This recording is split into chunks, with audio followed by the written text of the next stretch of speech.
When my best friend ordered pizza with pineapple, I knew her husband was listening. Jenna had hated pineapple pizza since we were 12, when Hawaiian pizza at summer camp made her violently sick for 3 days. 18 years later, she still refused to touch it.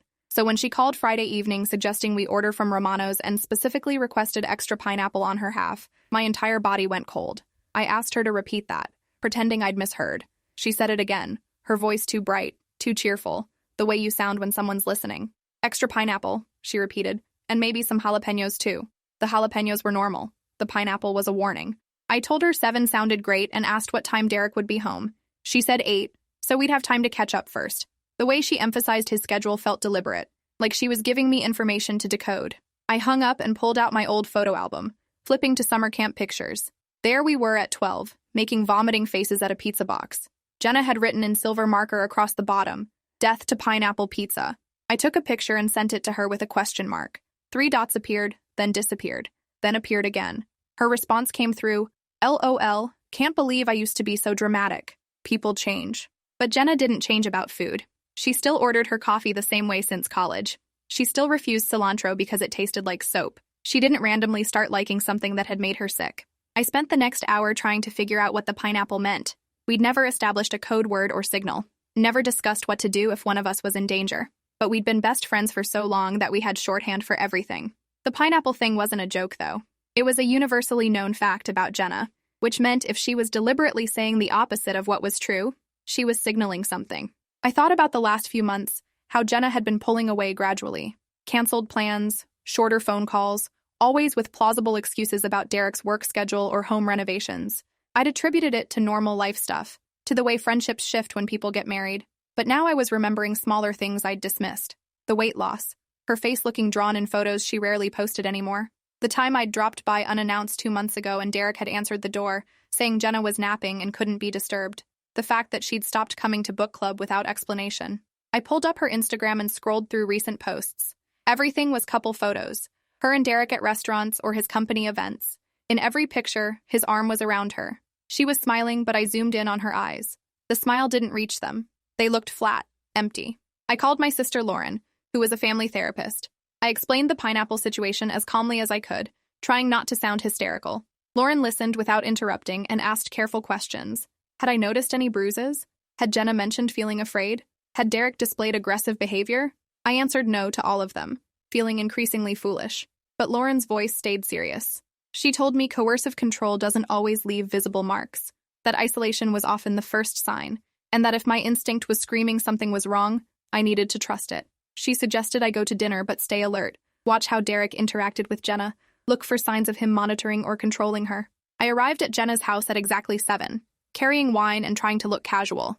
Jenna answered the door in yoga pants and an oversized sweater that hung off her frame. She'd lost more weight than I'd realized. She hugged me and I felt how thin she'd gotten, her shoulder blades sharp under the fabric. She smelled like vanilla perfume, but underneath was something stale, like she hadn't been outside in days. We settled in the living room and I noticed immediately how sterile everything looked. The house had always been neat, but now it looked like a showroom. No books left open, no coffee cups visible, no shoes by the door. Then I saw the security camera mounted in the corner, pointed toward the couch where we sat. Jenna asked about my job and dating life with enthusiastic interest that felt performative, like she was playing the role of engaged best friend. I answered while scanning the room. I counted 3 cameras total: living room, kitchen doorway, hallway. When I asked about them, Jenna said Derek had installed a security system after break-ins in the neighborhood. The idea that Derek could be watching us right now made my skin crawl. The pizza arrived and Jenna paid with cash from an envelope in the kitchen drawer, which was odd since she'd always used cards. We sat at the table and she served us each slices, giving herself 2 pieces of the Hawaiian half. I watched as she took a bite. Her throat worked like she was forcing herself to swallow something unpleasant. I asked her directly why she'd suddenly decided she liked pineapple pizza. She laughed and said she'd just decided to give it another try. That tastes change as you get older. But her hands were shaking as she reached for her water glass, and when she lifted it, I saw a faint yellowish bruise on her wrist. I asked if she'd hurt herself. She pulled her sleeve down immediately and said she'd bumped into a door frame. The explanation came too quick, too defensive. I asked when Derek would be home, and she glanced at the microwave clock. "Any minute now," she said. The way she said it sounded more like a warning than an update. Derek arrived at 8:15, breezing through the door with confident energy that filled the room. He'd always been charismatic, the kind of guy who could charm anyone.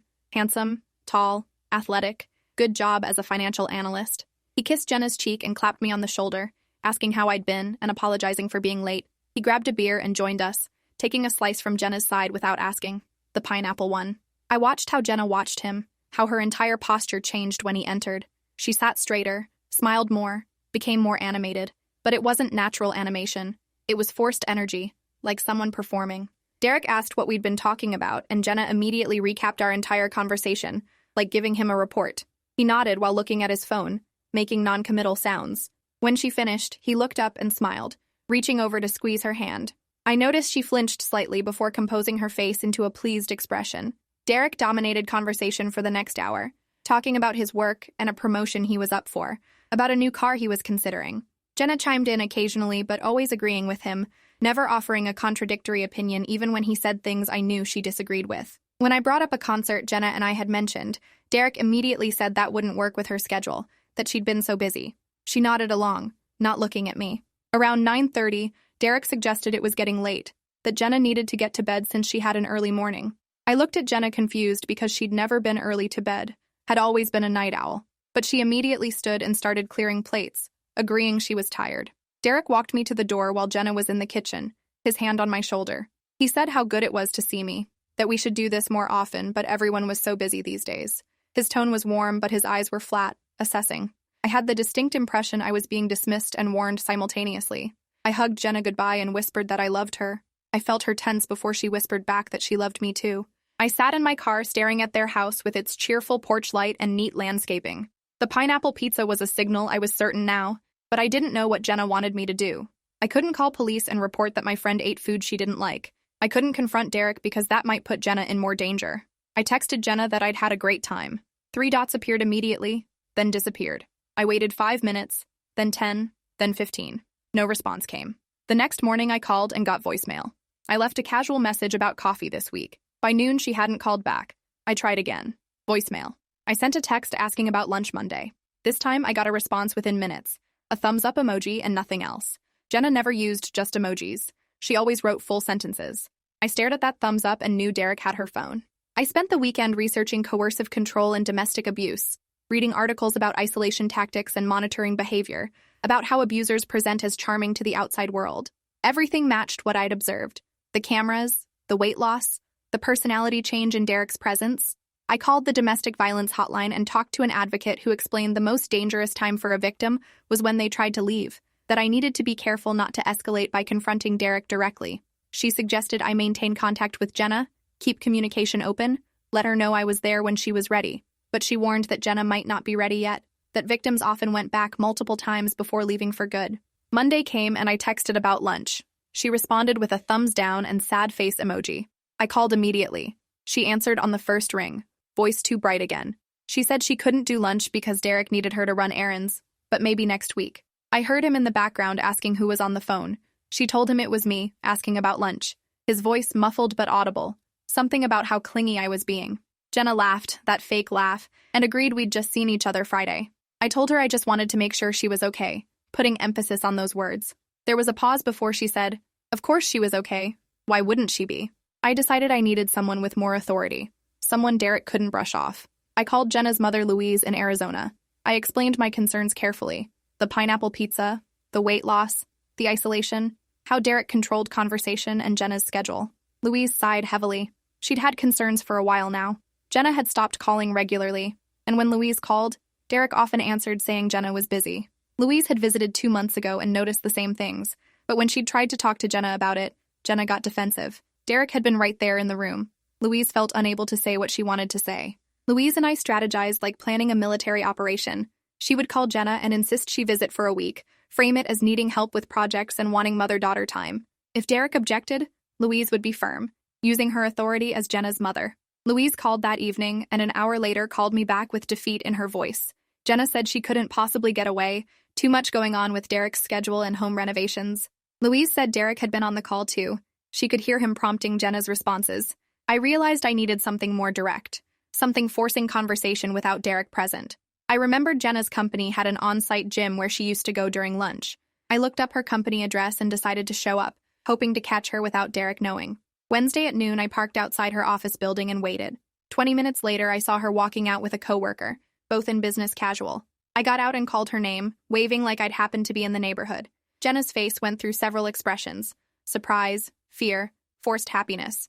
She introduced me to her coworker, Thomas, who excused himself. Jenna asked what I was doing here.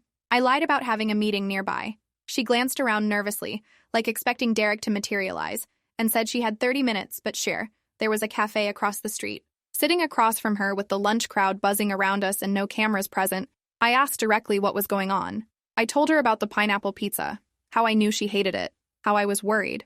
Jenna's face crumpled for a second before she composed herself. She insisted everything was fine, just stressed with work and married life. I pushed gently, mentioning the weight loss and canceled plans and how Derek spoke for her.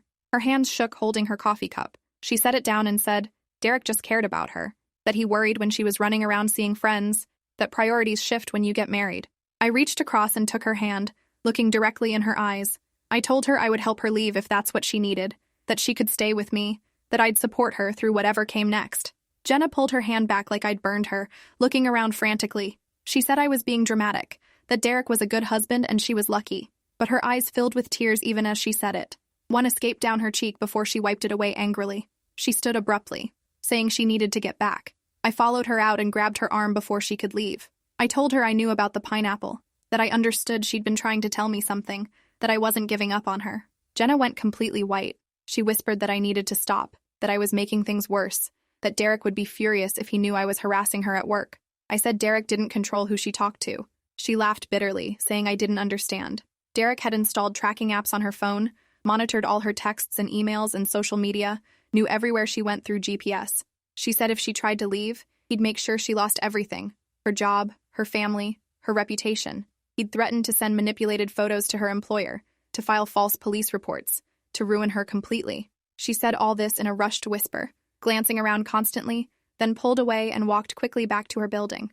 I stood there watching her go, feeling like I'd just made everything worse. That night, Derek called.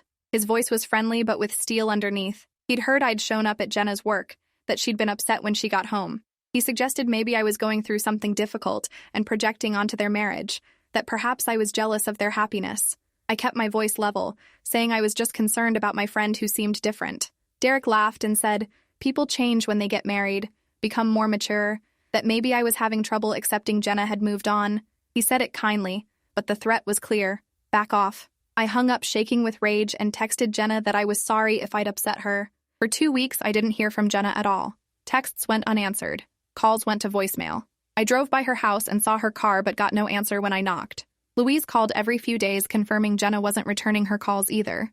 We discussed calling police for a wellness check, but worried it would make Derek angrier, more dangerous. I joined an online support group for friends and family of abuse victims, reading stories eerily similar to mine, feeling validated but frustrated that knowing wasn't the same as helping. Then one night at 11:30, my doorbell rang. I looked through the peephole and saw Jenna on my porch in pajama pants and a jacket, no shoes, hair disheveled. I threw open the door and she fell into my arms, sobbing so hard her body shook. I pulled her inside, locked the door, closed all curtains. She had a cut above her eye, still bleeding. When she pushed up her sleeves, I saw finger-shaped bruises on both arms, purple and fresh. I asked if Derek had done this. She nodded, unable to speak. I grabbed my phone to call police, but she snatched it away, begging me not to. He'd threatened to kill me if she told anyone. He had videos from the cameras he'd edited to make her look violent. He'd destroy both of us if I called cops. I made Jenna sit and got ice for her eye while she explained through sobs. Derek had been escalating for months, and tonight they'd argued about her mother's calls. Derek said she was disrespectful talking to Louise without permission. When Jenna said she didn't need permission to talk to her mother, he'd hit her for the first time. She'd locked herself in the bathroom while he raged outside, climbed out the window, and ran 6 blocks to my house in the dark. She kept saying she couldn't stay, that he'd come looking, that she needed to go back and apologize. I held her face in my hands and told her she was never going back, that we'd figure this out together. I called my sister Lauren, who arrived within 20 minutes, and photographed all Jenna's injuries with documentation of times and dates. She recorded an audio statement from Jenna about what Derek had done, getting details on record before fear made her recant. Then I called domestic violence attorney Paulina, who answered her emergency line past midnight. She talked us through immediate steps: get Jenna to a hospital for documentation, file a police report, request an emergency restraining order. Jenna resisted all of it, terrified of Derek's threats. But Paulina explained firmly that without documentation, Derek's narrative would be the only one existing, and he could claim Jenna was unstable. We went to the ER at 1 in the morning. I sat with Jenna while a nurse photographed her injuries and a doctor stitched the cut above her eye. The physician asked if she felt safe at home. Jenna looked at me before finally saying no. The doctor brought in a social worker who explained resources, shelters, legal advocates, counseling. Jenna listened numbly, like she couldn't process this was her life now. We left at 4 in the morning with documentation and instructions to follow up with the domestic violence unit. I made up my guest room while Jenna sat on my couch staring at nothing. I gave her clothes to change into and noticed more bruises when she lifted her shirt, older ones across her ribs and back. I asked how long this had been going on. She said physical violence was new just tonight, but emotional abuse started 6 months into their marriage.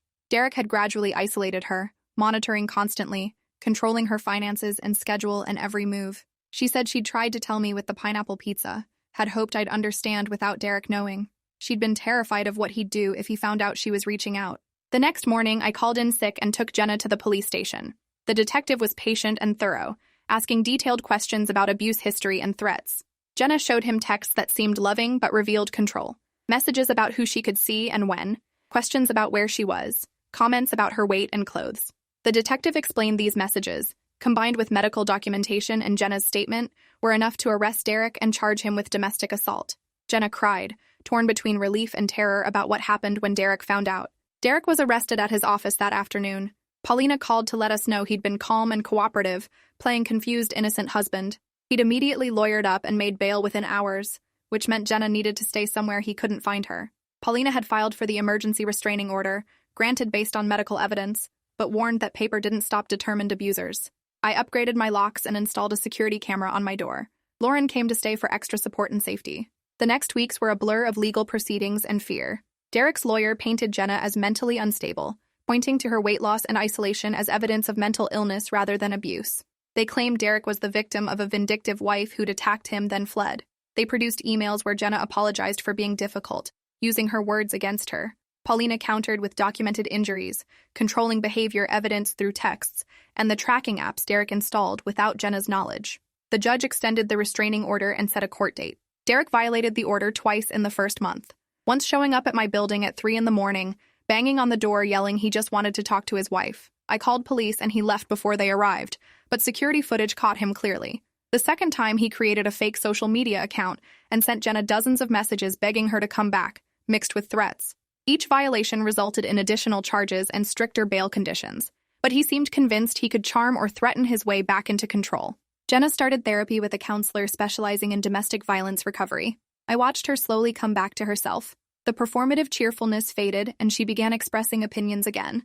Small ones at first, like what she wanted for dinner. She gained weight back and started sleeping through the night. She cut her hair short, a dramatic change from the long style Derek had preferred, and cried seeing her reflection because she said she finally looked like herself again. She got a new phone with a new number Derek didn't have. She changed all passwords and social media settings. She reached out to friends she'd lost touch with, cautiously rebuilding connections Derek had severed. The criminal trial happened 4 months after that night Jenna showed up at my door. I sat behind her with Louise and Lauren, a wall of support while she testified about years of abuse.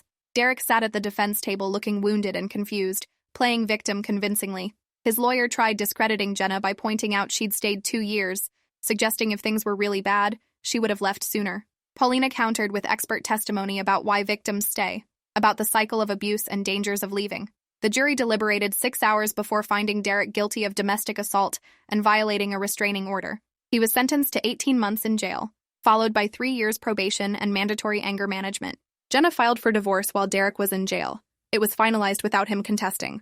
She got her maiden name back and moved into a small apartment across town, somewhere Derek had never been. She started a new job at a different company with security protocols in place. She joined a support group for survivors and started volunteering at the domestic violence shelter that had helped her. She told me once that she thought about the pineapple pizza sometimes, about how close she'd come to being trapped forever, about how grateful she was that I'd understood the signal. 2 years after Derek went to jail, Jenna called me from Romano's and asked if I wanted to meet her. I arrived to find her in a booth by the window, sunlight across her face, smiling in a way that reached her eyes for the first time in years. We ordered a large pizza with jalapenos, no pineapple, and spent 3 hours laughing about nothing in particular. Jenna told me she'd started dating someone new who respected her boundaries and made her feel safe, that she was taking things slow but feeling hopeful. She thanked me for not giving up, for seeing the signal in the pineapple, for helping her escape when she couldn't save herself. I told her she'd saved herself by having courage to reach out, even in code, even when terrified. We stayed at Romano's until closing, ordering more food we didn't need, just because we could.